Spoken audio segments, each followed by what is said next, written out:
queridos amigos, bienvenidos sean todos a su segmento Somos Caribe.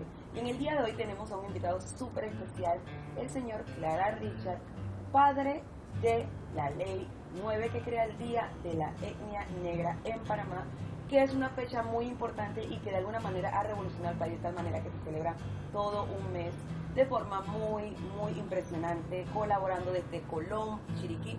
Todo el país celebra esta importante fecha a nivel nacional y tenemos hoy con nosotros a la persona que propulsó y que hizo realidad este gran e importante sueño para toda la población panameña en general, que resaltan los aportes de los afrodescendientes en nuestro país. Bienvenido, señor Clara, ¿cómo está? Muchas gracias, licenciado Urena Bess. Para nosotros una fecha, un día histórico, estar aquí, sobre todo aquí en su bello hogar, exponiendo nuestras experiencias. Muchas gracias, un honor para nosotros. Bueno, vamos a hacerles una pregunta. Las personas siempre quieren saber qué lo inspiró a usted a tener esa iniciativa tan poderosa de proponer una ley nacional para poder celebrar los aportes de las poblaciones afrodescendientes.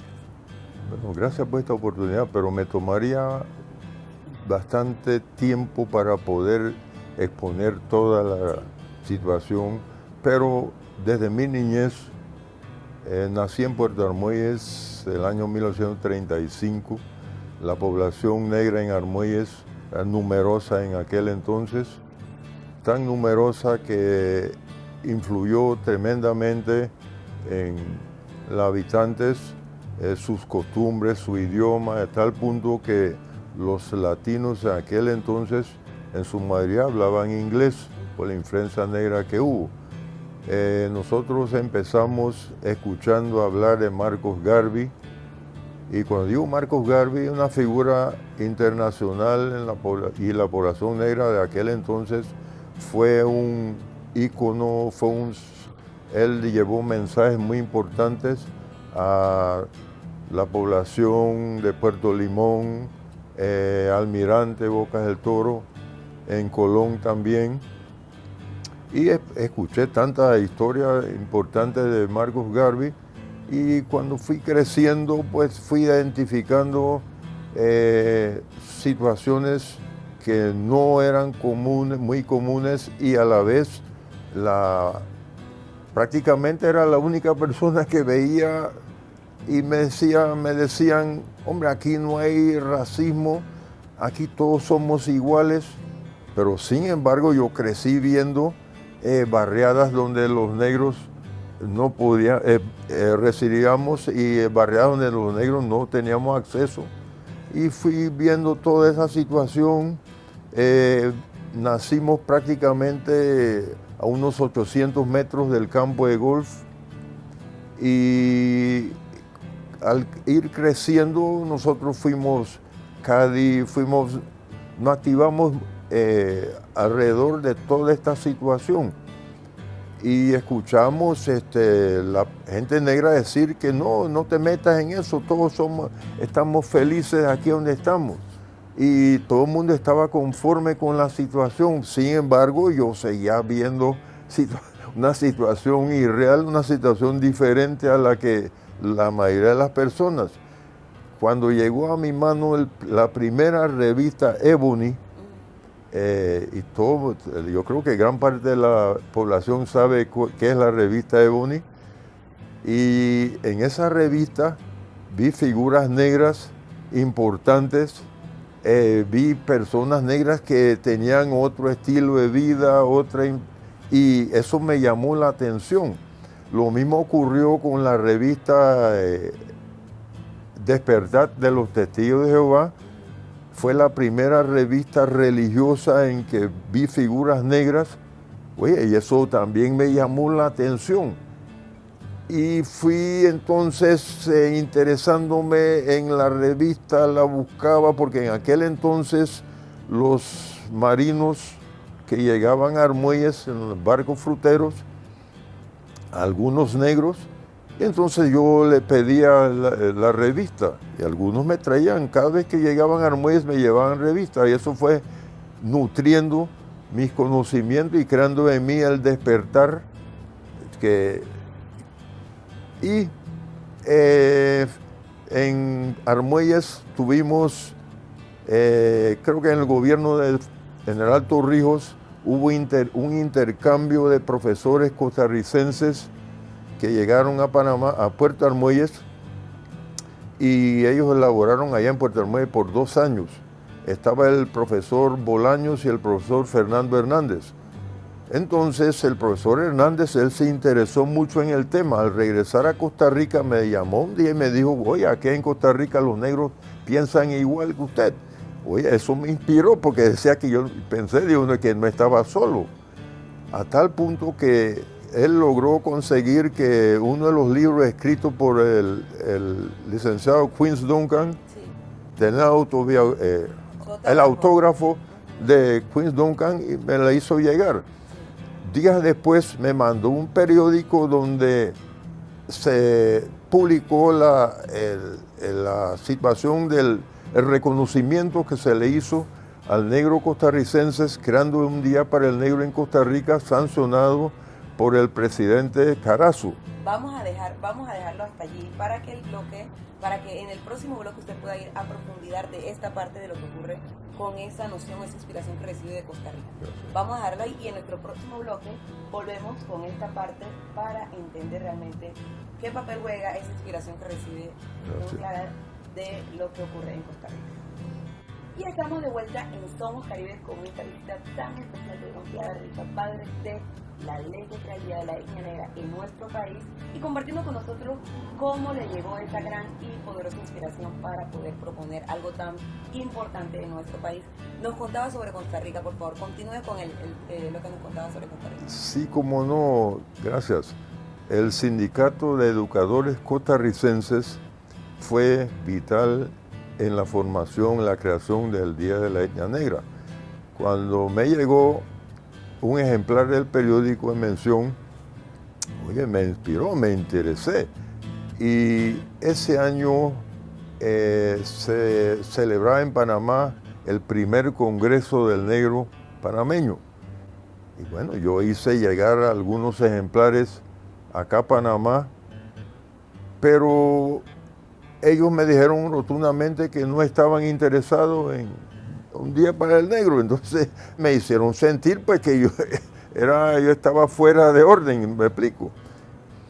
Bueno, en el 31 del año 99, cuando el sistema electoral donde la presidenta Mireya Moscoso competía, también estaba Martín Torrijos, eran los candidatos principales para ese entonces. La organización de SAMAP organizó una cena con Martín en Centolla Place, en Villa Porras, creo que me dieron que. Entonces fui invitado a ese acto. Bueno, yo traje material alusivo al acto de la importancia de un día para el negro. Le entregué copia a Martín Torrijos, Laurentino Cortizo, al señor Silvio Maxwell, que estaban en la mesa principal, y ellos mostraron interés, pero también Martín recibió una andanada de situaciones donde se decía pues que no era necesaria la ley y que si Richard tenía interés en el proyecto, él mismo tendría que venir a Panamá pues para hacer gestión de esos asuntos. Pero yo seguí pensando en lo mismo, es que yo tenía oportunidad de seguir martillando la situación. Bueno, un buen día llegó Osman Gómez buscando votos. Entonces lo recibimos, llegó acompañado de Camilo Mendoza, un hombre muy popular allá en Armuelles. Entonces, cuando me habló de su interés por llegar a la diputación, yo le dije que era difícil que un negro que pensara como Richard pudiera ser anulfista. Entonces, él se interesó, bueno, y esto primera vez que él escuchaba algo igual.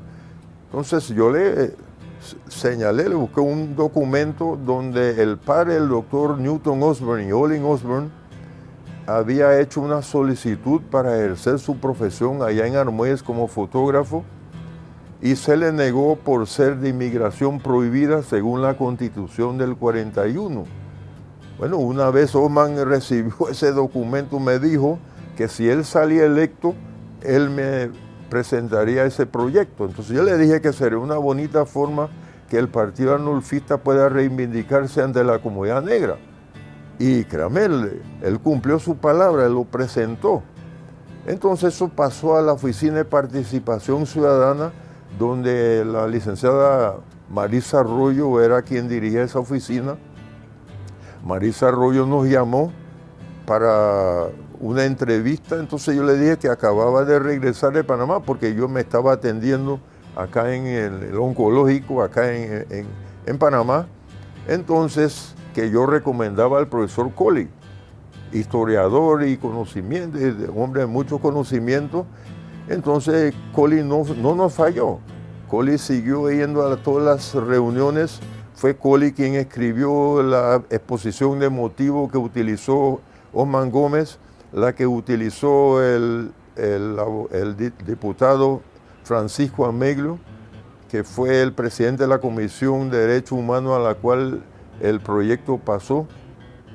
Entonces, ya empezamos a notar que las mismas personas que inicialmente se opusieron empezaron a sumarse, empezaron a entender mejor el proyecto y recibimos entonces el apoyo de los legisladores. Muchos legisladores sacaron al negrito del baúl, porque digo el baúl porque algunos presentaron sus parientes negros y eso fue creando la conciencia en la población, pues que sí era necesario un día para el negro y a nivel nacional. Sí, a nivel nacional. Vamos a dejar entonces este bloque hasta este punto y en el próximo vamos a hablar sobre las dificultades, cuál fue la percepción de la población en inicio y toda la evolución que hemos tenido desde la aprobación de la ley. Seguimos en el siguiente bloque. Y estamos de vuelta en la continuación de nuestra increíble entrevista, muy profunda, muy interesante. Yo estoy aquí fascinada escuchando la historia. Y bueno, yo sé que ustedes también en sus casas. Así que vamos a continuar con lo que me estaba diciendo sobre la asamblea, pero también quisiéramos saber cuáles fueron los principales desafíos que encontraron en ese momento y cómo lo tomó la población cuando se aprobó la ley. Bueno, créanme que fue un hecho histórico que siempre menciono. La presidencia de este país nunca se había oscurecido tanto como es el 30 de mayo del año 2000. La cantidad de chombos que estamos metidos en la presidencia y la presidenta Mireya, ella no cabe ninguna duda que ella se interesó desde un comienzo para lograr que tuviéramos esta ley, porque la mayor parte de ellos dominaban, el grupo arnulfista era mayoría en la asamblea. Y ahora que no se diga que ahora yo soy arnulfista o no, yo estoy hablando de historia. La historia, claro. Historia, y agradecimos realmente ese gesto dentro de la presidencia. Ese día nosotros hicimos llegar nuestra inquietud, nuestro agradecimiento por ese hecho histórico donde Panamá pues contó con un día para el negro. Y eso fue la llave para la unificación de gran parte de la población, porque personas que en algunas ocasiones se opusieron al asunto de la participación negra en todas estas actividades empezaron a sumarse, y a tal punto que sus hijos, hijas, todos ellos empezaron a participar en las actividades que se celebraba el 30 de mayo de cada año.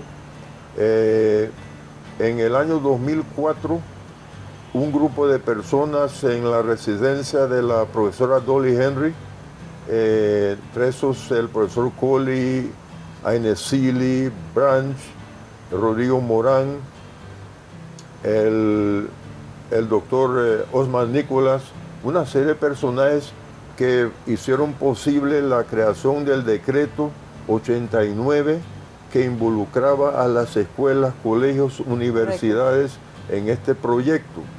Y fue sumamente interesante el ministro de ese entonces, Miguel Cañizales, creo que es Cañizales, él nos prometió que antes de salir de ese ministerio, él iba a lograr que el decreto 89 fuera aprobado, y en efecto fue aprobado con la sanción del presidente Torrijos. Ya Torrijos era presidente en esa ocasión y tuvimos el decreto 89 que se cumplió a cabalidad por 3 años en Chiriquí, las escuelas, colegios y todo, pero no tuvo el impacto a nivel nacional. Entonces ahí desapareció a tal punto pues que estamos tratando de ver que si se reinicia ese fervor, ese interés por llevar a cabo el decreto 89. Perfecto. O sea que hay que impulsar el decreto. Bueno, eso le corresponde entonces a Senadap, ahí sumarse a esa parte de implementar empujar ese cumplimiento. Nosotros vamos a despedir este bloque con esta reflexión que acaba de hacer don Richard, y cuando regresemos vamos a ver qué espera don Clara para el futuro de Panamá. ¿Qué es lo que ve? ¿Qué le gustaría ver en los próximos años que ocurriera en Panamá? Como producto de todo lo que se ha logrado a nivel de la sociedad civil y del movimiento afro, desde Chiriquí hasta Colón, Darien, todos los que han trabajado para que esto ocurra, ¿cómo le gustaría que evolucionara la lucha del movimiento afro? Seguimos en el siguiente bloque.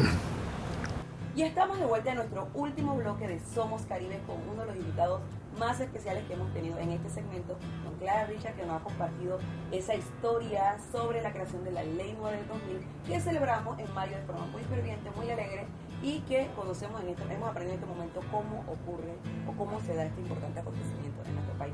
Aparte de eso, tenemos una pregunta muy importante. Don Clara, ¿cuál es su visión a futuro de un Panamá mejor? La población, nosotros aspiramos a ver a un Panamá liberado de prejuicios. Lógico que el sistema en Panamá difiere de algunos otros países porque nosotros, la discriminación aquí en Panamá es un tanto solapada, no es directa. En cambio, yo prefiero el país donde la discriminación es directa, porque así tenemos la oportunidad de saber contra qué fuerza tenemos que luchar. Pero usted ha visto ahora mismo, por ejemplo, la policía, y ya usted no ve una cara negra dentro de la policía.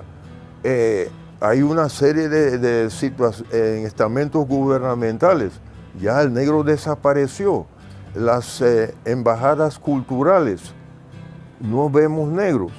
Entonces, ¿qué es tamborito? Tamborito es un antiguo aire africano que data del siglo XVII. Cumbia es un característico baile de origen negroide. ¿Y cómo es posible que en el folclore nacional no aparezcan negros? ¿Ve? Entonces son situaciones aquellas porque hay otro detalle. Todos hemos aprendido a utilizar lo negro como sinónimo de impurezas y lo blanco como sinónimo de pureza, y eso lo hemos aprendido en las escuelas, en los colegios, en la universidad, en todas partes. Y entonces son detalles por el desconocimiento que eso se ha ido incrementando en algunos casos, en otros casos ha ido desapareciendo. Pero no podemos culpar a nadie, tenemos realmente que buscar la forma de mejorar las cosas y crear un despertar en la población negra, nuestros dirigentes negros. Entonces, como le decía desde un comienzo, por no ser docente, tal vez no he seguido las trayectorias, las preguntas que usted me hace, pero eso es más o menos la situación. Excelente. Y bueno, nos encanta ese Panamá, ojalá que podamos lograrlo, un Panamá libre de discriminación, que celebremos esa hermosa diversidad que tiene nuestro país, que es único y que lo hace especial. Y aparte de eso, también quisiéramos pedirle un mensaje. Pero antes de eso, si alguien quisiera escribirle algo, un correo, ¿cómo lo puede hacer, don Clara? ¿Le puede mandar un correo a usted? Richard, un subguión, cb@yahoo.com. @yahoo.com, perfecto. 6876-8591. Su celular, mire lo que le está dando, su celular para que lo puedan llamar. Repítalo, por favor. 6876-8591. Perfecto, entonces no tenemos excusa. para que puedan contactarlo, hacerle preguntas y también puedan compartir con él cosas muy, muy importantes que él tiene para poder proporcionar. Quisiéramos preguntarle, tenemos una pregunta muy importante. ¿Podría usted dejarle un mensaje a nuestra población para que nos sigamos inspirando y motivando para luchar por un país libre de discriminación y un país más justo? Bueno, brevemente diré que primer paso, ser muy cerca de sus respectivas iglesias, encomendarse a Dios y lograr pedir que Dios nos ilumine a cada uno de nosotros para erradicar el odio, algún tipo de diferencias que se nos ha inculcado a través de los años. Y yo aspiro ver a un Panamá tal como hemos ido avanzando, libre de todas los prejuicios que hemos podido acumular a través de todos los años, y felicitar a la población chiricana, especialmente a las universidades en Chiriquí, en Puerto Armuelles, en David, por todos los esfuerzos que han venido realizando para unir a la población. Excelente. Bueno, felicidades, y aprovechamos esta coyuntura y esta entrevista para felicitar a todas las personas afrodescendientes y no afrodescendientes que han contribuido a esta transformación que se ha dado a nivel nacional, y que aunque la persona piense que ya es parte del pasado, no, todavía hay mucho que hacer, no solamente para la población afro, sino para que todas las poblaciones de Panamá puedan disfrutar de una vida plena y puedan ejercer sus derechos sin ningún tipo de impedimento. Así que yo me tengo que aprovechar y pedirle un abrazo a don Clara para que me dé un abrazo aquí. Gracias por estar con nosotros. Bendición. Muchas gracias, y bueno, con este cariño que le tenemos a don Clara Richard, despedir este segmento de Somos Caribe, lleno de buena energía y mucha información.